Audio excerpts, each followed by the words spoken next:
Et plus, nous allons dépendre du Saint-Esprit, plus il va nous faire marcher dans cette puissance du Saint-Esprit afin, de pouvoir accomplir les œuvres du Père. Et on a besoin, chaque jour d'avoir, cette conscience de qui est en nous et où est-ce qu'il nous amène.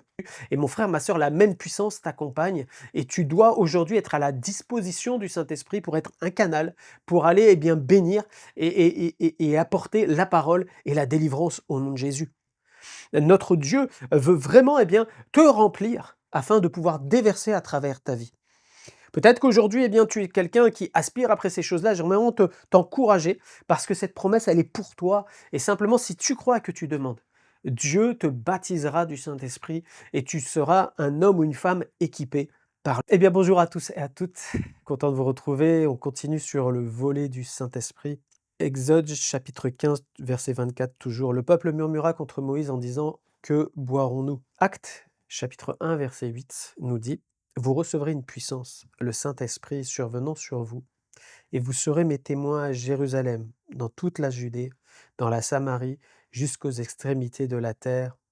Amen. Jésus-Christ nous a fait cette promesse que, quand il allait partir, qu'il enverrait le Saint-Esprit, non seulement la personne du Saint-Esprit, mais la puissance du Saint-Esprit, le revêtement de la puissance du Saint-Esprit sur ceux et celles qui lui appartiennent, afin qu'ils soient des témoins efficaces auprès des perdus comme au sein de l'Église. Et en fait, cette promesse a été envoyée au jour de la Pentecôte. Nous connaissons l'histoire des Écritures. Et plus, nous allons dépendre du Saint-Esprit, plus il va nous faire marcher dans cette puissance du Saint-Esprit afin, de pouvoir accomplir les œuvres du Père. Jésus a dit, comme quoi, nous ferons même des œuvres plus grandes que les siennes, parce que, la dimension du Saint-Esprit prend toute sa place dans un homme ou une femme qui est complètement dans l'abandon entre ses mains et qui le laisse conduire et diriger. Notre modèle, c'est Jésus-Christ. Quand on regarde Jésus-Christ, vivre sous la puissance du Très-Haut, on voit que c'est un ministère complètement efficace. Oui, il a été parfait en toutes choses. Nous ne le sommes pas, mais nous tendons vers la perfection. Et ce qui nous aide à le faire, c'est le Saint-Esprit. Et on a besoin, chaque jour d'avoir, cette conscience de qui est en nous et où est-ce qu'il nous amène. En fait, la première chose, nous avons été choisis pour aller vers les perdus.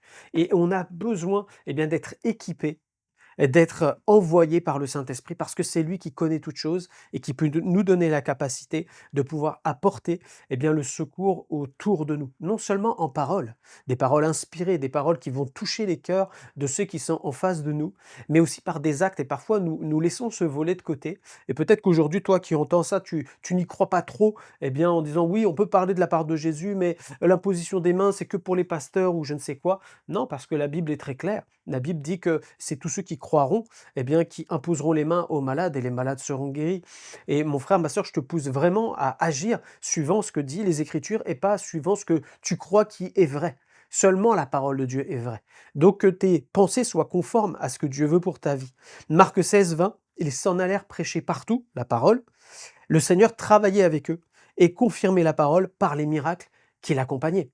Donc en fait, on voit que, il y avait non seulement la parole qui était proclamée, mais la parole était confirmée par la puissance du Saint-Esprit qui se déversait dans la vie, de tous ceux qui s'approchaient de Dieu. Il y avait des guérisons, il y avait des miracles, il y avait des choses extraordinaires qui se passaient au sein des peuples qu'ils allaient rencontrer, qui ne connaissaient pas Seigneur Jésus. Et mon frère, ma sœur, la même puissance t'accompagne et tu dois aujourd'hui être à la disposition du Saint-Esprit pour être un canal, pour aller, bénir et apporter la parole et la délivrance au nom de Jésus. Mais non seulement vers les perdus, comme je disais, mais aussi dans l'Église. Le Saint-Esprit fait son œuvre dans ta vie en tant que croyant pour exhorter et bénir ton prochain. Que ça soit un perdu, mais que ça soit aussi un chrétien qui a tout aussi besoin, parfois d'avoir des paroles d'encouragement, des paroles prophétiques, d'avoir des actes miraculeux dans sa vie. Et toi, tu es un vecteur, un canal qui est utilisé par le Saint-Esprit pour le faire. Et c'est pas les élites de l'Église qui le font, parce qu'il n'y a pas d'élite dans l'Église. On n'est pas une pyramide où il y a quelqu'un qui dirige l'Église, c'est Jésus-Christ qui en est la tête. Mais on a tous été équipés par le Saint-Esprit, on doit tous y aspirer afin d'être disponibles pour bénir notre prochain. Et tu choisis pour cela. 1 Corinthiens 14, 12, de même vous, puisque vous aspirez aux dons spirituels, que ce soit pour l'édification de l'Église que vous cherchez à en posséder, abondamment. Amen. Paul va pousser les Corinthiens à dire, mais aspirez à ces choses-là, aspirez aux dons spirituels, parce que le Saint-Esprit veut vous utiliser, mais que vous ayez dans votre cœur ce désir, eh bien, de bénir, d'aimer votre prochain, pas de dire, moi je suis un grand spirituel, comme on peut entendre parfois, de dire, ah bah moi je pratique les dons spirituels, et on se met en avant, au lieu de mettre en avant Christ et l'amour pour notre prochain. Et ça, c'est une mauvaise chose, ça s'appelle de l'orgueil, il faut que ça soit brisé dans notre vie. Notre Dieu veut vraiment, eh bien, te remplir afin de pouvoir déverser à travers ta vie. Peut-être qu'aujourd'hui, eh bien, tu es quelqu'un qui aspire après ces choses-là. J'aimerais vraiment t'encourager parce que cette promesse, elle est pour toi. Et simplement, si tu crois que tu demandes, Dieu te baptisera du Saint-Esprit et tu seras un homme ou une femme équipé par lui. Acte 2, 17, 18. Dans les derniers jours, dit Dieu, je répandrai de mon esprit sur toute chair. Vos fils et vos filles prophétiseront, vos jeunes gens auront des visions, vos vieillards auront des songes. Oui, sur mes serviteurs et sur mes servantes, dans ces jours-là, je répandrai de mon esprit et ils prophétiseront. Amen. Dans les derniers jours. Nous sommes dans les derniers jours. Nous sommes dans les derniers jours de l'humanité. Je ne dis pas que demain la Terre va exploser, c'est pas ça que je dis. Je dis simplement que nous sommes dans les derniers jours parce qu'on voit que les choses s'accélèrent et qu'on va de toute manière vers ce que Dieu a prédit d'avance dans sa parole. Le retour de Jésus-Christ et puis la fin des temps.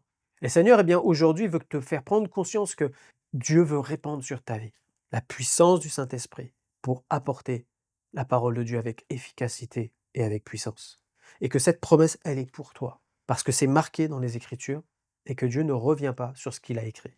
On va juste prier pour que tu puisses recevoir aujourd'hui ce baptême du Saint-Esprit, que tu parles de nouvelles langues, que tu prophétises dans le nom de Jésus, que tu puisses exercer les dons spirituels envers les perdus et envers tes frères et sœurs dans l'Église, et que le nom de Jésus soit glorifié à travers ta vie.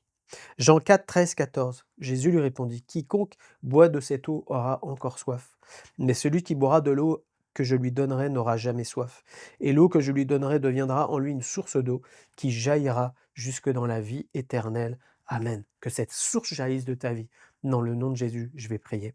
Seigneur, merci de répandre maintenant la puissance du Saint-Esprit sur ceux et celles qui sont en train de prier à la fin de ce qui a été annoncé aujourd'hui. Père, je prie pour que la puissance du Saint-Esprit maintenant soit déversée sur ceux et celles qui prient et qui croient en toi, qui t'appartiennent et qui veulent te servir. Je prie, Père, pour qu'ils parlent de nouvelles langues. Je prie pour qu'ils exercent les dons spirituels pour la gloire de ton nom envers leurs prochains. Père, merci pour ceux et celles qui se présentent devant toi, ces vases qui se présentent, qui soient remplis et qu'ils débordent de cette eau vive jusque dans la vie éternelle. Merci Seigneur, parce que tu ne reviens pas sur ta promesse et tu l'accomplis en ce jour. Gloire à toi Jésus. Amen. Que Dieu vous bénisse. On se retrouve demain.